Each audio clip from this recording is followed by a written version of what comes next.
Students, आज हम topic पढ़ेंगे सिग्निफिकेंस ऑफ माइटोसिस। सिग्निफिकेंस का मतलब होता है इंपॉर्टेंस। हम देखेंगे कि माइटोसिस की क्या इंपॉर्टेंस है। और माइटोसिस हम जानते हैं, जैसा कि हमने पढ़ा है, माइटोसिस होती है सेल डिवीजन, और ये हमारी बॉडी के सेल्स में होती है।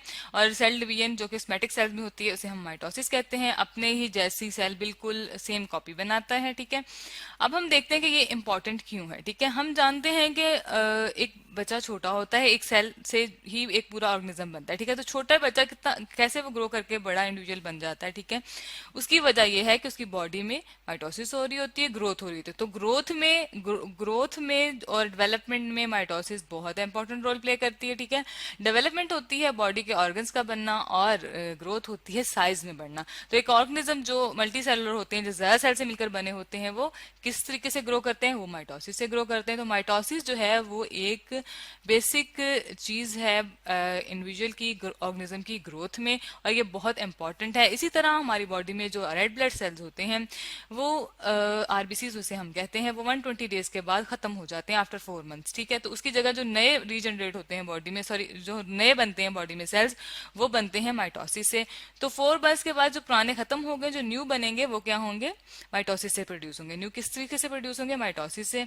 अब हमारे पास इसके अलावा और भी बहुत से प्रोसेस हैं जिसमें इंपॉर्टेंट है माइटोसिस, ठीक है। सेल रिप्लेसमेंट में बहुत इंपॉर्टेंट रोल प्ले करते हैं। हमने देखा है अक्सर हमारे हाथ पे अक्सर खराश आ जाए या चोट लग जाए तो स्किन उतर जाती है, कुछ दिनों के बाद स्किन दोबारा आ जाती है, ठीक है। तो वो सेल रिप्लेस हो जाते हैं, जो डैमेज सेल है वो खत्म हो जाते हैं, स्किन सेल जो है वो दोबारा से ग्रो कर जाते हैं, बिल्कुल एग्जैक्ट दोबारा से स्किन बन जाती है। लेकिन इसकी वजह ये होती है कि वो सेल जो है दोबारा से ग्रो कर जाते हैं माइटोसिस के थ्रू, ठीक है। इसी तरह डाइजेस्टिव ट्रैक में अगर कोई डैमेज हो जाए तो किसी हद तक वो भी दोबारा से माइटोसिस के थ्रू अपने जैसे सेल बना लेते हैं, ठीक है। इसके अलावा और बहुत से ऑर्गेनिज्म जिनमें रीजनरेशन होती है। रीजनरेशन का मतलब होता है दोबारा से किसी लॉस्ट बॉडी पार्ट का बनना, ठीक है। अब हम देख लेते हैं रीजनरेशन को, यहाँ लिख लेते हैं। रीजनरेशन जो है वो भी माइटोसिस के थ्रू होती है, ठीक है। इसकी बहुत ज्यादा फेमस एग्जांपल हम देख लेते हैं, जो कि है हमारे पास स्टारफिश की, ठीक है। रीजनरेशन का मतलब क्या है? हमने जाना बॉडी लॉस्ट बॉडी पार्ट का बनना, ठीक है। ये हमारे पास आ गई है स्टारफिश, ठीक है। डायग्राम देख लिए। स्टारफिश जो है, अगर इसका ये वाला एक पार्ट देखिए, ये दोबारा से ग्रो हुआ है। अगर ये एक साइड से कट जाए तो दोबारा से यहाँ पर ये अपना आर्म जो है ग्रो कर लेती है। ये स्टारफिश है हमारे पास, और ये इसका आर्म है। पहले हम यहाँ लिख लेते हैं कि ये आर्म है। तो ये किस तरीके से ग्रो हुआ है, रीजनरेट हुआ है? माइटोसिस के थ्रू हुआ है, ठीक है।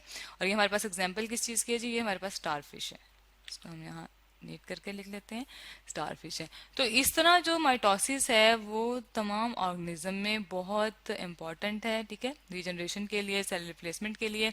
इसके अलावा हम देखते हैं एसेक्सुअल रिप्रोडक्शन में। एसेक्सुअल रिप्रोडक्शन होती है जब हमारे पास सिंगल पेरेंट से एक ऑर्गेनिज्म जो है वो डेवलप होता है, ठीक है। क्योंकि सेक्सुअल रिप्रोडक्शन में हमारे पास मेल और फीमेल मिलके एक सेल मिलके एक ऑर्गेनिज्म बनाते हैं, ठीक है।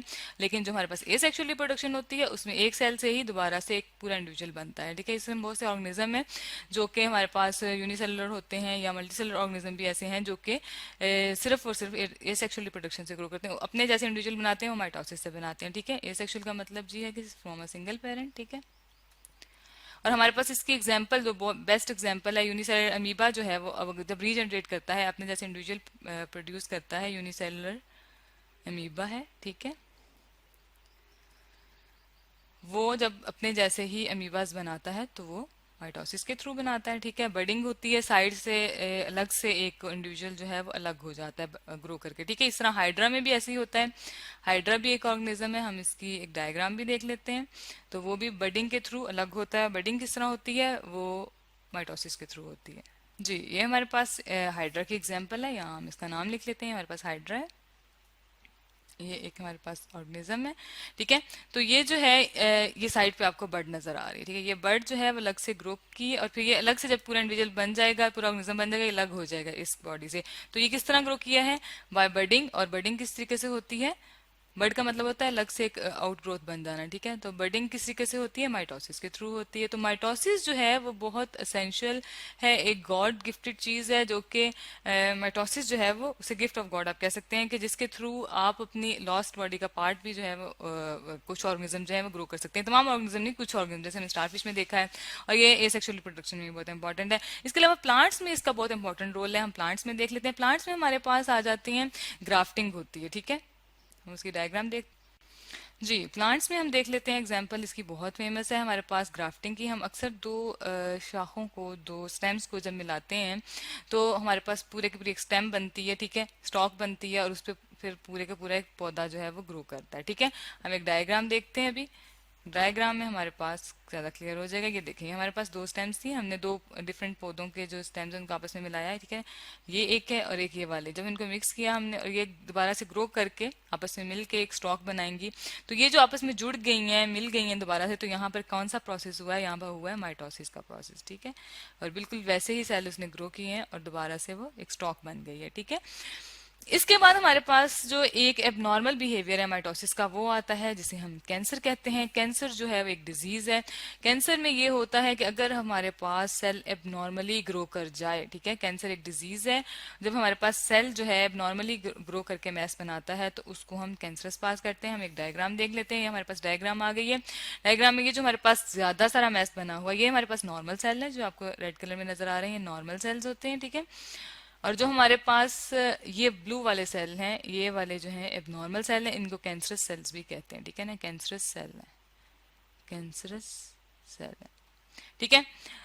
हमारे पास सेल जो है अगर एबनॉर्मली ग्रो कर जाए, मतलब वो पूरी कंप्लीट ना करे अपनी ग्रोथ और ज्यादा सारे सेल बनाना शुरू कर दे और एक मैस सा जमा हो जाए, तो वो जो एबनॉर्मल ग्रोथ से क्या बन जाता है, हमारे पास कैंसर बन जाता है, ट्यूमर बन जाता है, ठीक है ना। यहाँ हम लिख लेते हैं एबनॉर्मल ग्रोथ, ठीक है। अब हमारे पास जो है इसके बाद हमारे पास इसकी दो टाइप्स आ जाती हैं। नॉर्मल ग्रोथ में हमारे पास ट्यूमर बनती है, ठीक है। ट्यूमर की हमारे पास दो टाइप्स हैं, ठीक है। नंबर वन हमारे पास आती है बेनाइन। बेनाइन जो होती है वो लोकल होती है, ठीक है। लोकल का मतलब है कि वो मूव नहीं करती, बस एक जगह पर रहेगी, लेकिन वो ट्यूमर होगा, ठीक है, कैंसर पार्ट होगा। लेकिन जो सबसे ज्यादा खतरनाक होती है वो सेकंड वाली है, जिसे हम मैलिग्नेंट कहते हैं, जो कि फैल जाती है बॉडी के दूसरे टिश्यूज में और उससे ज्यादा सीरियस डिजीज हो जाती है, ठीक है। ये स्प्रेड होती है, ठीक है, मैलिग्नेंट कहते हैं इसको, ट्यूमर, ठीक है। इसके बाद हमारे पास इस प्रोसेस को, स्प्रेडिंग ऑफ डिजीज को हम मेटास्टेसिस कहते हैं, ठीक है, मेटास्टेसिस, ठीक है। इसका मतलब होता है कि डिजीज फैल रही है। यहाँ हम लिख लेते हैं spreading of disease, spreading of disease है, ठीक है। कैंसर जो है किस तरह फिर वो बाकी सेल्स में फैलता है।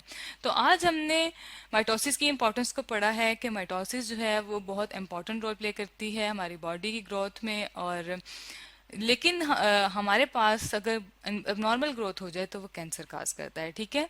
कैंसर क्या होता है, इसको हम एबनॉर्मल माइटोसिस भी कह सकते हैं, ठीक है। इसके अलावा हमने देखा कि प्लांट में ग्राफ्टिंग जो होती है वो भी माइटोसिस से होती है, हाइड्रा वगैरह, और हमारे पास जो बाकी मीबा वगैरह है वो ये सेक्सुअली रिप्रोड्यूस भी किस तरह करते हैं, थ्रू माइटोसिस करते हैं। और अगर किसी ऑर्गेनिज्म का बॉडी पार्ट जैसे कि स्टारफिश में लॉस हो जाए तो वो भी रीजनरेट करता है माइटोसिस के थ्रू, स्किन के सेल रिप्लेस होते हैं। ऑर्गेनिज्म में जो है जो डेवलपमेंट और ग्रोथ होती है वो किसके थ्रू होती है, माइटोसिस के थ्रू होती है। तो mitosis is essential for all organism और ये बहुत इंपॉर्टेंट प्रोसेस है।